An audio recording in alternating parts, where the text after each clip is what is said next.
Virtual teachers of Reddit, due to COVID-19, was it shocking to see how some of your kids actually live? And if so, what was the most extreme story? Story 1.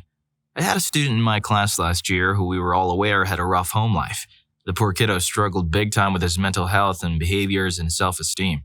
I lost a lot of sleep about this child and his well-being long before COVID. Every day I met with him individually for a significant amount of time. The things I saw in 3.5 months broke my heart on a new level. I had no idea what his true reality was. I am an adult who is arguably well-adjusted and has strong coping skills. Every day after I got off video chat, I was so overwhelmed and upset, and it wasn't even at the home. During all of our calls, his guardian was situated half-clothed in a recliner behind the computer. It was in their living room. His guardian would yell and scream at my student, call him names, and talk about him with another adult in the room. That did this or that. His family would have constant screaming match fights or raging dance parties so loud I could barely communicate with my student. The guardian would also jump in, yelling at him if she didn't think he was listening to me or on task. There was constant negative background noise. I always try to operate with the assumption as a teacher that I don't know all the baggage my students are carrying and that it's my job to lead with kindness and compassion always. This opened my eyes to just how important that really is and just how little I really knew about the things this kiddo was battling against. Story 2.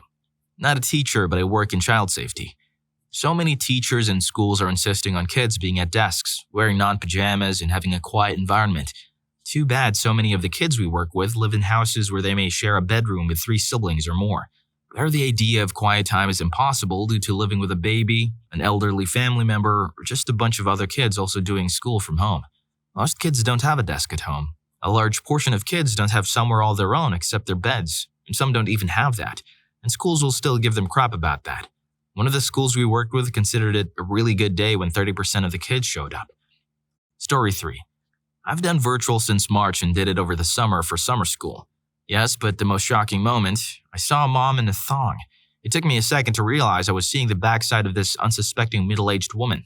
No judgment, I'm 40, just giving a visual. This was not some penthouse forum moment. As a heterosexual female witnessing a woman I do not know in a thong, yes, it was shocking. Glad it was me instead of a male coworker. Luckily, I used 2 computers, one for Zoom and one to actually check their online work. I pretended to be very, very focused on the other computer as if I did not see what I saw. However, it did make me realize the teenage girl and the mom share a room. That's probably why she usually keeps the lights off and the camera angled away from the room. This was the one time the lights were on. And if you know Zoom, you know the breakout rooms and how they work. I had a student by herself in a breakout room. I suspect they didn't expect me to be popping in to check on her right at the moment. No one had said or acknowledged anything, so I think in the clear. After this, I think Zoom needs a, "Hey, I'm joining your breakout room" option, kind of like a polite knock. Weird world we live in, trying to figure out a new etiquette. Story 4. Yes, finally my turn. I teach lower school and it's an elite school, like 9 to 10 times minimum wage just to study there. Let me just point out some stuff that I noticed there and it shocked me a bit. And at the end, I put the really juicy stuff that made me laugh. First thing, they all have the most expensive headphones, like professional gaming level, stuff that I would have to pay almost a third of my payment to have. Second, their parents didn't give a break to the people that work in their house. You see them cleaning, giving them food and everything, with masks on like it's okay to just expose them to the risk. Third, they're kids with queen-sized beds. I'm almost 30 years old and their beds are bigger than mine. I freaking envy them. Now for the highlights. They travel between their houses. Some kids there is each week in a different house on a different beach in a different part of the city. They have so many houses they go between one and the other to avoid boredom. Many times you had to ask kids to leave their pool to watch the class. They close the camera and you suddenly hear that beautiful pool water sound and are like, "Really? You're really doing this right now?" One specific kid said he was going to miss some classes because he was going to his grandpa's beach. Not a beach house, not a house near the beach. His beach. I know he didn't make a mistake because he said that the other weekend he was going to his aunt's beach house. They eat just the best stuff. I'm here having my cold bowl of cereal and cup of coffee for breakfast, and they eat freaking croissants, fancy sandwiches, and Belgian waffles. And I'm here making 3 times minimal and eating whatever it's left at the end of the month before I got paid. Story 5.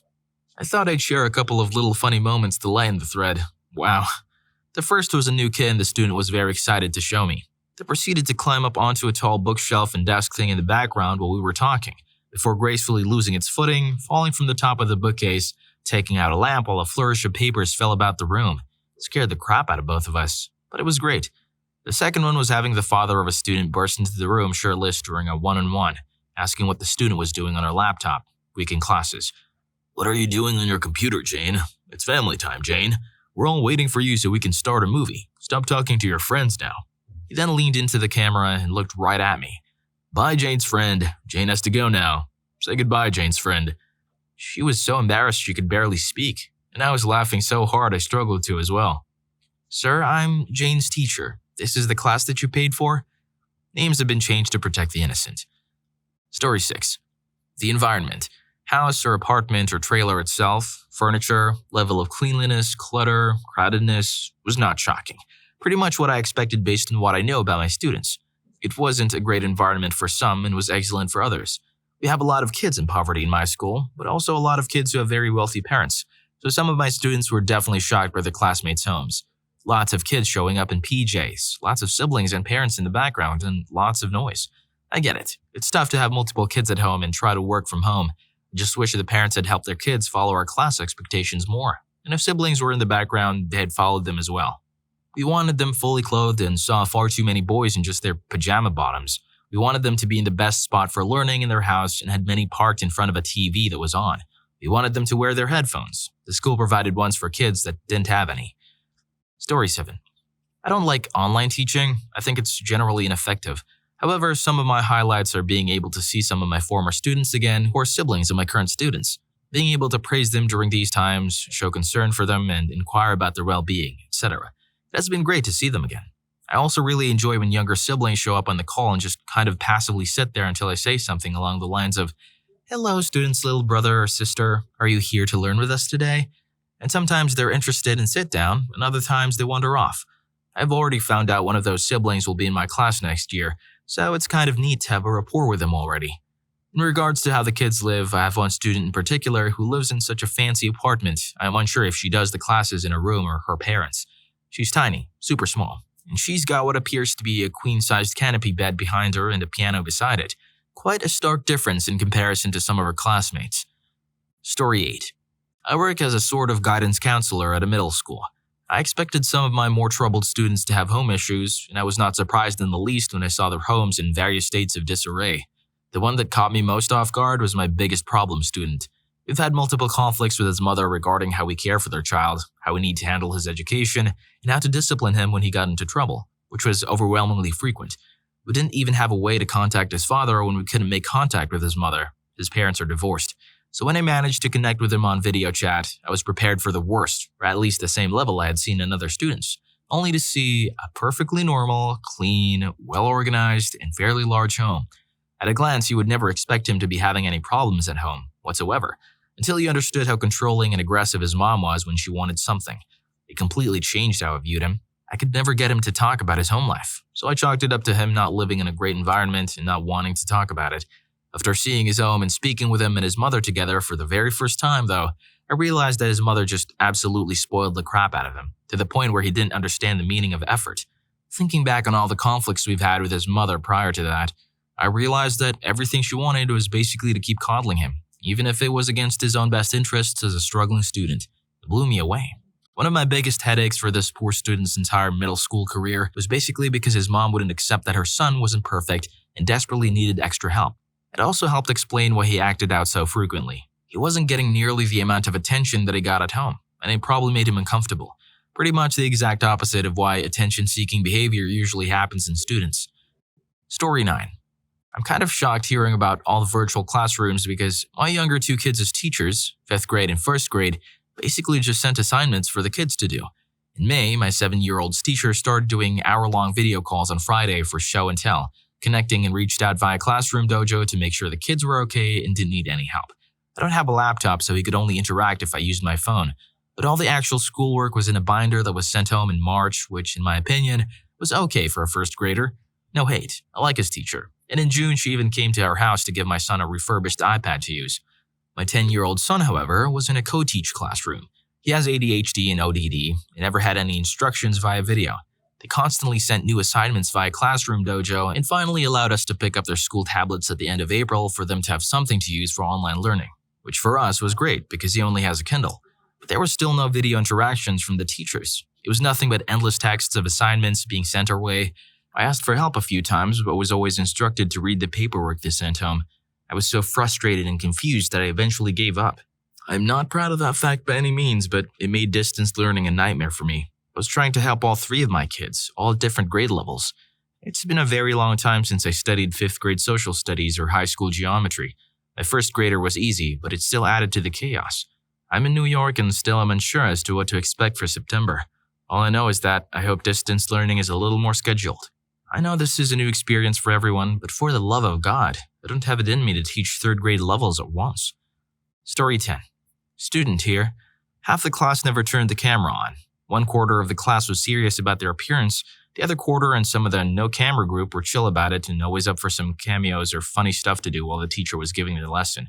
Sometimes someone who cared the less about the classes let other people in who named themselves with funny names. Think of something like My Cock Slong, but in another language, and wrote funny stuff. Good times.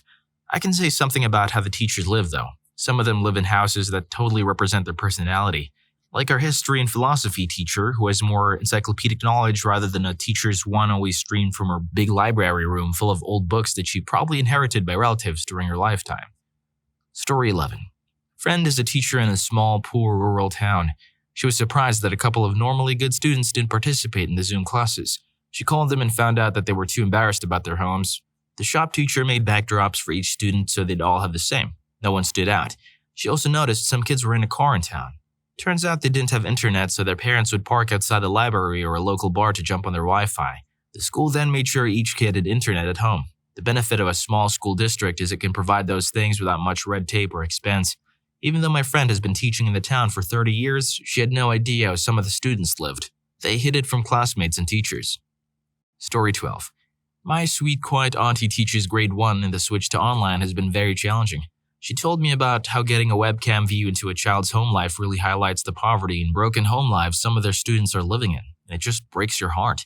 She was teaching an online class in spring, and one of the boys had his little toddler sister running around behind him. The little girl was making enough noise to interrupt the class, so my aunt politely asked him to see if he could get his sister to go to another room or be quiet. She got to watch in horror as he turned and beat the hell out of his sister, on camera, in front of all her students. She couldn't do a thing other than say, "Go get your mother," when he stopped and grinned at the camera. Story 13. There was one kid who was doing poorly in school. I've talked to his parents and they seem like normal middle-class people. They seem to have money and a great personality. When I started up the class, he joined with a black eye. I asked what happened and he said he hurt himself. All of a sudden, this loud screeching noise came and it was his mother.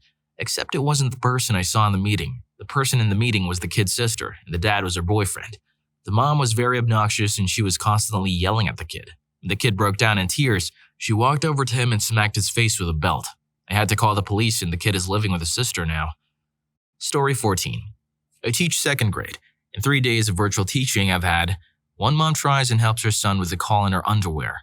One kid tells his dad to turn down the TV so he could learn, to which dad responded, "Cabron," in a slew of what I can only imagine other Spanish expletives, because I've never seen anyone find the mute button so fast. And I've realized that over half of my class is either home alone or being watched by other siblings. I teach in an urban district where parents can't afford to stay home. Story 15. Student's walls were peeling paint so badly you could see the sheetrock. She's 10 years old and has 6 siblings and was required during every morning class we had to feed and care for her youngest sister who has to be under a year old. Her family knew she was in class via webcam and walked around half naked in the background. Every single day she ate ramen noodles and an ice pop for breakfast. She would often end up leaving class early to care for her baby sister, even though her mom and much older brother seemed to be home all day. Mom would blatantly have 10 to 15 people over in the middle of the day in the living room and be loud as hell and straight up didn't care. I knew her home life wasn't the best, but witnessing it at this capacity was pretty nauseating. Story 16. I was a student teacher in the spring and I'm about to start full-time teaching at the same school next week. The school is in a low-income neighborhood, South Los Angeles. Honestly, I was most shocked by how good the living environment appeared to be. You could tell there were small and old apartments with generally too many people living in them, but they were clean and homey. It really relieved me to see how hard their parents were working to give them a good home and a good life. And it inspired me to work equally hard to give them a quality education that might hopefully help propel a few forward in life. Coming from a first-gen college student with a master's degree, it's amazing how much of a quality of life difference a stupid piece of paper can make. And I'm a teacher, so that's saying something. Story 17. So in less than 5 days of virtual teaching, I've had a very large mom, very large boobs, fall almost completely out, not all the nipples, of her 3 sizes too small spandex top as she leaned over to her child's computer to do their work, while a cigarette dangled just over the child's head. I have had a pitched screaming match between a mom and a grandmom that culminated in a "Screw you, you mother trucker witch." I've had a father call his son a retard, and I have had a child typing death threats to me in the chat. Mind you, this is a Title I school in a high-poverty, high-crime area, and many of the parents cycle in and out of the system. On the first day, the death threat child announced, "My daddy's back in jail again." Honestly, from what I'm seeing of the homes, they're clean. They all seem to have giant screen TVs and use sheets for curtains, but they aren't as bad as you would think. I just wish I could get the parents to stop dropping F-bombs and smoking on camera. And I wish they would quit doing their kids' work or interrupting, but at least they're supporting learning as best they can. So many of them don't have computers at home and have no computer skills. Story 18. Obligatory, I'm not a teacher, but I do IT support for a private school. Every now and then we remote into students' laptops to assist with various issues. Most of the kids answer the calls with their video on. We use Teams and Zoom. Most of the kids have beautiful houses, helicopter parents, and lovable pets, and clearly live very comfortably. But the most interesting case we have is one of the teachers. Like most of the teachers in our subject, she's clueless when it comes to computers and technology. But unlike the rest of the tech-illiterate teachers, she's one of the sweetest teachers. She's also trying to change it. We always can tell when she's doing one of her IT cram sessions because we get bombarded with calls and emails from her asking how she can do what used to be very basic stuff. I was so impressed by her that I 3D printed a little pot plant that looks like a man, and my wife put a little succulent, the teacher loves succulents, in it as a present for her. Story 19. My team, teachers who work together with a specific age group, came up with the idea that we were going to phone all our students at least twice a week to make sure they were doing fine, getting fresh air, not struggling too much with schoolwork, etc. This one kid I spoke with never left his room during COVID because his parents both blamed him for being the cause of the pandemic. He was a reasonable kid who minded his own business, but he could hardly go to the bathroom without getting yelled at and screamed at. I could even hear it in the phone calls. I remember the call I made to the parents that day. Never before have I been that strict with another adult, actually yelling at them at some point. Most of it is about shaping children's minds with far-fetched ideas of making them believe they're the reason for disasters. It got a little better after that, but how it affected my students is a bit harder to say. Story 20.